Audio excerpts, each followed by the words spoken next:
Full crazy energy కావాలి అని చెప్పేసి ఆ సాంగ్ని చాలా వెరైటీగా డిజైన్ చేసి పాడామన్నమాట. నేను తను ఆ సాంగ్ కూడా దాదాపు ఒక 100 సార్లు ప్రాక్టీస్ చేసాం. అంత కష్టమైన సాంగ్ అనమాట అది. ఆ సాంగ్ తనకి ఇస్తే తను అసలు ఏంటి అంటే, మామూలుగా కొందరు మ్యూజిక్ కంపోజర్స్ ఏంటంటే మ్యూజిక్ అనేది శృతి లయ పైన ఆధారపడి ఉంటుంది, ప్రపంచమే శృతి లయతో నడుస్తుంది, ఇప్పుడు మీరు నాకు టెంపో ఇవేవి లేకుండా మ్యూజిక్ ఇచ్చిన మ్యూజిక్ కొట్టమంటే నేను ఎలా కొడతానో సాధ్యం కాదు అని అన్నారనమాట ఒక ఇద్దరు మ్యూజిక్ కంపోజర్స్. వాళ్ళకి ఏం అర్థం కాలే. బట్ ఈయన ఏంటి అంటే నో, నథింగ్ ఈజ్ ఇంపాసిబుల్. అంటే ఈ సినిమా వైబ్ వచ్చేసే నథింగ్ ఈజ్ ఇంపాసిబుల్, ఏమైనా చేయొచ్చు ఈ సినిమాలలో. ఆ రేంజ్లో ఈ సినిమా తీసాం అనమాట. సాంగ్ కూడా ఆ రేంజ్లోనే ఉంటుంది అనమాట. సో నాకు ఒక మ్యూజిక్ కంపోజర్ కావాలి, భయపడకుండా గట్స్ తోటి ఓకే ఇది కూడా చేయొచ్చు మనం. ఎవరు చేయలేదు ప్రపంచంలో ఇప్పటివరకు ఇలా సాంగ్ ఎవరు కంపోజ్ చేయలేదు, బట్ వీళ్ళు కూడా కంపోజ్ చేయొచ్చు. ఎందుకు ఇది ఇంపాసిబుల్ అనుకోవాలి, ఎందుకు ప్రతిదీ శృతి లయ రిథమ్ టెంపో ఎవరో కనిపెట్టిందని మనం చేయాలి. ఇది కొత్తగా ట్రై చేద్దాం, కుదిరితే కుదురుతుంది లేకపోతే లేదు, బట్ ట్రై అయితే చేద్దాం. ఓకేనా? ఆ యాటిట్యూడ్ నాకుంటుంది, ఆ యాటిట్యూడ్తోనే సినిమా రెడీ అయింది. బట్ ఆ యాటిట్యూడ్ తనలో ఉన్నందుకు నాకు చాలా చాలా హ్యాపీగా ఫీల్ అయింది. తను అస్సలు లేదు బ్రో ఇది కాదు ఇది ఉండదని చేయలేదన్నమాట. చేద్దాము అని చెప్పేసి కూర్చొని చాలా చాలా బాగా వచ్చింది సాంగ్. మీరు వింటే మామూలుగా మీరు రెగ్యులర్ సాంగ్స్ ఏవైతే ఉంటాయి ఒక టెంపోలో ఒక రిథంలో, బట్ అన్నిటికీ భిన్నంగా ఉంటుంది. సాంగ్ రిలీజ్ కూడా ఫ్యూచర్లో ఉంటుంది. మీరు విన్నప్పుడు వావ్ అంటే ఇప్పుడు నేను ఎక్కువ చెప్తే బాగోదు, సో అది మ్యాటర్. అండ్ ఇతన్ని ఎందుకు మెయిన్గా యాక్ట్రెస్కి ముందు ఇతన్ని స్టేజ్ మీదకి ఎందుకు పిలిచాను అంటే, మన టైటిల్ లాంచ్ వీడియో ఇప్పుడు కొద్దిసేపట్లో రిలీజ్ చేస్తాం కదా, అది 7 minutes 25 seconds ఉంటుందన్నమాట. ఆ వీడియో చూస్తే మీకు అర్థమైపోతుంది అసలు సినిమా ఏంటి అని చెప్పేసి. ఆ వీడియో మ్యూజిక్ ఒకటే ఒక రోజులో ఈయన కొట్టాడు. సో అది ఈ రేంజ్లో ఏ రేంజ్లో కొట్టాడు, ఎందుకు ఇలా ఇంత స్పెషల్గా చూపిస్తున్నా అనేది మీరు టైటిల్ లాంచ్ వీడియోలో చూస్తే తెలుస్తుంది. ఇంకా నెక్స్ట్ గెస్ట్ రమ్య గారు, ఒక్కసారి రండి స్టేజ్ మీదకి. సో రమ్య గారు ఈ మూవీలో ఇది నేను ఏంటి అంటే మూవీకి ఇంట్రో అండ్ కంక్లూజన్ టైప్లలో ఒక వీడియో ఉంటుందన్నమాట. ఆ వీడియో మీకు చూపిస్తాను టైటిల్ లాంచ్ వీడియో తర్వాత. ఆ వీడియోకి నాకు ఒక క్యారెక్టర్ కావాలి, ఏంటంటే ఒక గాడెస్ క్యారెక్టర్ కావాలి. ఇప్పటివరకు మనం గాడెస్ అంటే లైక్ మహాంకాళి, అమ్మూరు తల్లి అని వీళ్ళని చూసాం అనమాట, వీళ్ళకి ఈ గాడెస్ని చూసాం. బట్ ఈ సినిమాలో ఒక గాడెస్ ఉంటుంది, అది ఇంతవరకు ఏ తెలుగు సినిమాలో ఆ గాడెస్ క్యారెక్టర్ని ఎక్స్ప్లోర్ చేయలేదన్నమాట. మరి సో తను ఏంటి అంటే నేను ఇప్పుడు ఒక గాడెస్ క్యారెక్టర్ కావాలి అంటే, గాడెస్ అంటే ఏంటి, మనకు ఒక మదర్ అనమాట. అంటే మన కళ్ళు చూస్తే మనకు అమ్మతనం గుర్తు రావాలన్నమాట, ఆ కైండ్నెస్ గుర్తు రావాలి. నేను ఒక ఎంటర్ప్రెన్యూర్ అని, నాకు చిన్నప్పటి నుంచి మూవీస్ అంటే చాలా చాలా ప్యాషన్. కోవిడ్ ద్వారా కొంచెం బ్రేక్ వచ్చింది, ఆ బ్రేక్ లో ఏం చేయాలి అని చెప్పేసి అంటే సరే థియేటర్ నేర్చుకున్నాం, చిన్నప్పటి నుంచి ఇంట్రెస్ట్ ఉంది కదా అని చెప్పేసి నేర్చుకొని ఒక వచ్చిన ఆపర్చునిటీని యూజ్ చేసుకున్నాం. ఫస్ట్ ఆఫ్ ఆల్ నేను ఆడిషన్స్ చెప్తే ఎక్కడికి వెళ్ళలేదు. ఈయన ఒకటే ఇచ్చిన ఛాలెంజ్ ఏంటంటే 600-700 డైలాగులు ఒక పెద్ద స్క్రిప్ట్ బుక్, అది ఒకటేసారి చేయగలుగుతావా అన్న ఒక క్వశ్చన్ నేను ఎందుకు చేయలేను అన్నది ఒక ఆన్సర్ ట్రై చేయడానికి చేసిన ప్రయత్నం ఇది. సీరియస్గా చెప్తున్నా బ్రదర్, ఇంత కష్టం నిజంగా కష్టపడితే ఒక IAS 2 సార్లు పాస్ కావచ్చు. అంత కష్టపడ్డాం, అంత ప్రాణం పెట్టి తీసినాం, అన్ని రిహార్సల్స్ అన్ని ట్రయల్స్ ఎన్నో చేసి అండ్ మనోడైతే అసలు స్క్రిప్ట్ కానుంచి ఎంటు స్క్రాచ్ మొత్తం ఇచ్చి పడేసిండు. 3 సంవత్సరాలు ఆయన లైఫ్ని మొత్తం సినిమాకి ఇచ్చి పడేసిండు. ఇంత కష్టపడి చేసినందుకు చాలా చాలా పెద్ద సెలబ్రిటీస్ని ఎవరెవరినో తీసుకొచ్చి లాంచ్ చేద్దాం అనుకున్నాం, కానీ మన కష్టం మనమే చెప్పుకున్నాం. సెలబ్రిటీలు వస్తే 10 నిమిషాలు 5 నిమిషాల కన్నా టైం ఎక్కువ ఇవ్వరు. సో కొంచెం టైం తీసుకొని మనం చేసుకుందాం అని చెప్పి నాకు ఆలోచనతోటే మేము ఎవరిని సెలబ్రిటీలు లేకుండా మూవీని నమ్ముకొని కష్టాన్ని నమ్ముకొని చేసిన ప్రయత్నం ఇది. ఫస్ట్ నాకు ఈ ఆపర్చునిటీ ఇచ్చిన రాజకృష్ణ గారికి థ్యాంక్ యూ సో మచ్. ఎందుకంటే యాక్ట్రెస్ అవ్వాలి అని చెప్పేసి నేను ఇంకా వెయిట్ లాస్ అవ్వాలి, ఇంకా పర్ఫెక్ట్గా రెడీ అవ్వాలి, మూవీస్లోకి రావాలంటే అని చెప్పేసి నేను అసలు దేంట్లోకి స్టార్ట్ చేయలేదు. బట్ రాజకృష్ణ గారు నన్ను త్రూ ఇన్స్టాగ్రామ్ కాంటాక్ట్ అయ్యారనమాట. సో క్యారెక్టర్ చెప్పిన తర్వాత ఆ రోల్ చిన్నదా పెద్దదా అని నేను చూడలేదు, ఎందుకంటే ఆ క్యారెక్టర్కి ఉన్న ఇంపార్టెన్స్ మూవీ రిలీజ్ అయిన తర్వాత అంటే నా క్యారెక్టర్ మెయిన్ అందరికీ గుర్తుండిపోతుంది. మూవీ పక్కన పెడితే మూవీ ఖచ్చితంగా బాగుంటుంది, ఎందుకంటే రాజకృష్ణ గారు ఈ మూవీకి ఎంత ఎఫర్ట్ పెట్టారో నాకు తెలుసు. సో నా క్యారెక్టర్ అయితే ఖచ్చితంగా అందరికీ గుర్తుండిపోతుంది. మేము హార్డ్లీ నా క్యారెక్టర్ గురించి రాజకృష్ణ గారు నేను ఒక 1 week ఫుల్ ప్రాక్టీస్ చేసామన్నమాట. అంటే ప్రతి డైలాగ్, ఏ డైలాగ్కి ఏ ఎక్స్ప్రెషన్ రావాలి, ఏ ఎమోషన్ రావాలి అన్నీ దగ్గరుండి ప్రాక్టీస్ చేయించారు, ఎందుకంటే ఇది ఫస్ట్ టైం నాకు. సో నా ఎక్స్పీరియన్స్ అయితే చాలా బాగుంది. నేనైతే మూవీ గురించి వెయిట్ చేస్తున్నా.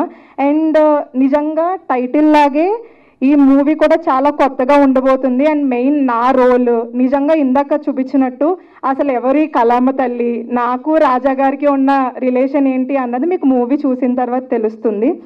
So yeah, thank you. మీరు మామూలుగా తెలుగు కమర్షియల్ సినిమాలు కొన్ని వందల సినిమాలు చూశారు, ఫ్యూచర్లో ఇంకొన్ని వందల సినిమాలు చూస్తారు. బట్ ఇలాంటి సినిమా ఎప్పుడో ఒక్కసారి వస్తుందండి. ఎందుకంటే ఇలాంటి సినిమా తీసేవాడు ఎవడో ఒక్కడే ఉంటాడు, అది వాడు ఎప్పుడో ఒక్కసారి వస్తాడు. లేదు అన్ని సినిమాల్లో కాదు, నాకు ఇలాంటి సినిమా తీయాలని ఉంది, నేను ఇలాంటి సినిమానే తీస్తాను, నేను ఏది కాంప్రమైజ్ అవ్వను, ఇది ట్రెండ్ నడుస్తుందా అయితే పక్కన పెట్టేసి నాకు అవసరం లేదు, నా మనసులో ఇలాంటిది తీయాలని ఉంది, నేను ఇదే తీస్తాను. హిట్ ఫ్లాప్ అనేది పక్కన పెడితే ఇది నాకు కిక్ ఇస్తుంది, ఇది తెలుగు ఫిలిం ఆడియన్స్కి చాలా కొత్త ఎక్స్పీరియన్స్, నేను ఇదే తీస్తాను అని చెప్పేసి కొందరు తీస్తారు కదా, వాళ్ళు ఎవరో ఒకసారి రేర్గా వస్తారు. ఎప్పుడెప్పుడో రామ్ గోపాల్ వర్మ గారు శివ టైంలో వచ్చారు, ఇంకెప్పుడో అర్జున్ రెడ్డితోని సందీప్ రెడ్డి వంగ గారు వచ్చారు. అంటే ఇలాంటివి మళ్ళీ రావనోడు ఎప్పుడో ఒకసారి వస్తుంది. అండ్ ఎస్పెషల్లీ ఇలాంటి సినిమా ఒకసారి మన సింగీతం శ్రీనివాసరావు గారు ద గ్రేట్ డైరెక్టర్, ఆయన పుష్పక విమానం అని ఒక సినిమా తీశారు, సైలెంట్ ఫిల్మ్, డైలాగులు లేకుండా. ఫార్మాట్ ని కనిపెట్టడం అనేది ఇంపార్టెంట్, అది చాలా కొత్తగా ఉంటుంది అనమాట. మనకు కూడా కిక్ ఇస్తే చేసాం, ఇది కూడా ఫార్మాట్ ని కనిపెట్టాం. కట్ లేకుండా సింగిల్ షాట్ లో సినిమా చేయడం ఒక అన్ని ఫార్మాట్ లో కూడా డిఫరెంట్ గా ఉంటుంది. ఈ సినిమాని మనం కనుక ఎంకరేజ్ చేస్తే, ఈ సినిమాని ఆడియన్స్ ఎంకరేజ్ చేస్తే, మీ ప్రెస్ అండ్ మీడియా వాళ్ళు, మీ ఫ్రెండ్స్ మీరందరూ ఎంకరేజ్ చేస్తే ఖచ్చితంగా సంవత్సరానికి ఇలాంటివి ఒక 2-3 సినిమాలైనా తీయడానికి ఫిల్మ్ మేకర్స్ ముందుకు వస్తారు. ఓకే, ఇది హిట్ అయింది అంటే ఇలాంటి సినిమాలు కూడా నడుస్తాయి అన్నమాట, సో ఇలాంటివి కూడా తీయాలి అన్నమాట అని చెప్పేసి కొత్త వాళ్ళు వచ్చి తీస్తారనమాట. ఇది అంత important Telugu film industry. Actually నాకు ఏమనిపిస్తుంది అంటే, ఇప్పుడు తెలుగు ఫిల్మ్ ఇండస్ట్రీ ఒక కరువులో ఉందన్నమాట. ఇప్పుడు ఇలా వెళ్తున్నాం కదా, జస్ట్ కరువులో ఉన్నామన్నమాట. అది మారబోతుంది తెలుగు ఫిల్మ్ ఇండస్ట్రీ. ఇంకొక 5 years 10 yearsలలో ఇప్పుడు వచ్చే రొటీన్ కమర్షియల్ సినిమాలు అసలు రావు. ఎందుకంటే నేను ఇప్పుడు నా ఫ్రెండ్స్తో కూడా కొన్ని సినిమాలు చూస్తుంటారే, ఏం డైలాగ్ రా బాబు, ఎవర్రా బాబు సినిమా తీసింది అనిపిస్తుంది. పెద్ద డైరెక్టర్లు పెద్ద సినిమాలే సార్. సో ఆ తెలుగు ఫిల్మ్ ఇండస్ట్రీ ఆ కరువులో ఉందన్నమాట. ఇంకొక 5 years తర్వాత అన్నీ కొత్తగా ఉంటాయి. మన తెలుగు ఫిల్మ్ ఇండస్ట్రీ ఒక రేంజ్, అన్ని కొత్త కాన్సెప్ట్స్తోని కొత్త స్టైల్తో సినిమాలు వస్తాయి. ఈ సినిమా దానికి నాంది పలకాలి అని నేను కోరుకుంటున్నాను. కొత్తగా వచ్చే ఫిల్మ్ మేకర్స్ భయపడద్దు, ఏదో వాళ్ళని కాపీ కొట్టాలి, వీళ్ళని కాపీ కొట్టాలి. ఒక కేజీఎఫ్ వచ్చింది అలాంటి సినిమా తీయాలి, ఒక పుష్ప వచ్చింది అలాంటి సినిమా తీయాలి, ఒక రొమాంటిక్ ఫిల్మ్ జాతిరత్నాలు హిట్ అయింది అలాంటి సినిమా తీయాలి. ఫస్ట్ టైం చేశారు కాబట్టి అర్జున్ రెడ్డి హిట్ అయింది, ఫస్ట్ టైం చేశారు కాబట్టి శివ హిట్ అయింది, ఫస్ట్ టైం చేశారు కాబట్టి బాహుబలి. మళ్ళీ కాపీ కొడితే ఎవరు చూడరు, హిట్ అవ్వవు. మీరు ఫస్ట్ టైం ఏం చేయాలనుకుంటున్నారు ఇండస్ట్రీలలో అది చేయండి. మీరు ఫస్ట్ టైం మీ మనసులో నుంచి గట్టిగా ఒకటి వస్తుంది, అది చేయండి. మీరు ఫస్ట్ టైం చేస్తేనే అది హిట్ అవుతుంది, కాపీ కొడితే అస్సలు హిట్ అవ్వదు, అది కన్ఫర్మ్. సో ఇది ఫస్ట్ టైం చేశాను. ఫిల్మ్ మేకర్స్ ఏంటంటే మళ్ళీ సింగిల్ షాట్ తీయాలి అని చెప్పేసి అనుకోకుండా, నేను కొత్తగా ఏం చేయగలను, ఎవ్వరూ చేయగలని నేను ఏం చేయగలను, తెలుగు ఫిల్మ్ ఇండస్ట్రీకి నేనేమి ఇవ్వగలను, నేను తెలుగు ఫిల్మ్ ఇండస్ట్రీలో ఏం తీసుకుంటాను, ఆడియన్స్ నుంచి ఏం తీసుకుంటాను, డబ్బులు ఎంత సంపాదిస్తాను, అవి వచ్చేస్తాయి. బట్ మీరు ఏమి ఇవ్వాలనుకుంటున్నారు తెలుగు ఫిల్మ్ ఇండస్ట్రీ, మీరు ఆడియన్స్కి ఏమి ఇవ్వాలనుకుంటున్నారు, అది ఇంపార్టెంట్. అది ఆలోచించండి, చాలా కొత్తగా తీయండి, భయపడకండి, ఎవ్వరికి భయపడకండి, మీ స్టైల్లో తీయండి. తెలుగు ఫిల్మ్ ఇండస్ట్రీ మారాలని నేను మనస్ఫూర్తిగా కోరుకుంటున్నాను. కొత్త సినిమాలు రావాలి, తెలుగు ఫిల్మ్ ఇండస్ట్రీ ఎక్కడికో వెళ్ళాలి. 200-300 సినిమాలు రిలీజ్ అవుతాయి, సంవత్సరానికి 20 సినిమాలే హిట్ అవుతున్నాయి. 200-300 సినిమాలు అయితే మినిమం 100 సినిమాలు హిట్ అవ్వాలి. అప్పుడు కదా తెలుగు ఫిల్మ్ ఇండస్ట్రీ ఇంటర్నేషనల్ లెవెల్కి వెళ్ళేది. పాన్ వరల్డ్లు పాన్ ఇండియాలు వస్తున్నాయి, బట్ దాంట్లో తెలుగు ఫిల్మ్ ఇండస్ట్రీ ఎక్కడికి పోదు. 200 సినిమాలలో 100 సినిమాలు హిట్ అవుతాయి చూడండి, అప్పుడు కదా రెవెన్యూ మార్కెట్ అంతా పెరిగేది, అప్పుడు మొత్తం ఎక్కడికో వ్యాపిస్తుంది. అది రావాలి అంటే కొత్తదనం రావాలి, తీసిందే మళ్ళీ తీస్తే ఎవరు చూడడు. సో అది ఇంపార్టెంట్. ఇప్పుడు ఇంకా క్లోజ్ చేసే ముందు ఒకసారి మా ఫ్యామిలీని స్టేజ్ మీద చేస్తాను, ఒక్కసారి ఫ్యామిలీ అంతా రావాలి. ఫ్యామిలీ ఎందుకు అంటున్నాను అంటే, ఒక లాస్ట్ క్లోజ్ చేసే ముందు చాలా ఇంపార్టెంట్. మా ఫ్యామిలీ, మా మదర్, మా ఫాదర్, మా అక్కయ్య శ్వేత, వాళ్ళ కూతురు కీర్తన, మా బావ వాళ్ళ వైఫ్ మాచర్ల అన్నపూర్ణ, మాచర్ల సహదేవ్ అండ్ శ్వేత కీర్తన.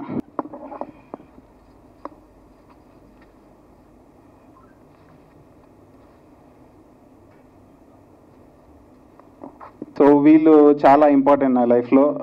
నాకు సినిమాకి నా దగ్గర డబ్బులు కావాలి అంటే వీళ్ళే పెట్టారంట. మా అమ్మ, మా అన్నయ్య కూడా రాలేదు, బెంగళూరులో ఉన్నాడు. సో వీళ్ళు చాలా ఇంపార్టెంట్ నా లైఫ్లలో. వీళ్ళు నా సక్సెస్ కోసం చాలా రోజుల నుంచి వెయిట్ చేస్తున్నారు.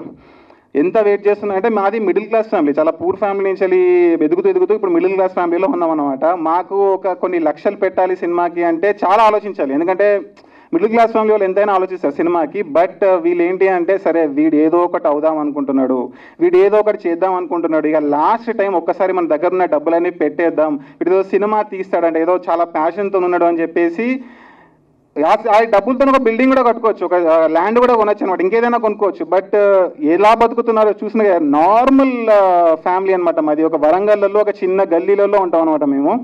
వీళ్ళేంటి అంటే కష్టపడి సంపాదించిన డబ్బులు అన్ని, మా నాన్న పెన్షన్ డబ్బులు అని, మా అన్నయ్య సాఫ్ట్వేర్ జాబ్ చేస్తుంటాడు, నెలకు కొంచెం వస్తుంటాయి అనమాట ఆ డబ్బులు, మా అక్క యూఎస్లో జాబ్ చేస్తుంటుంది, కొన్ని ఇస్తుంటుంది అనమాట.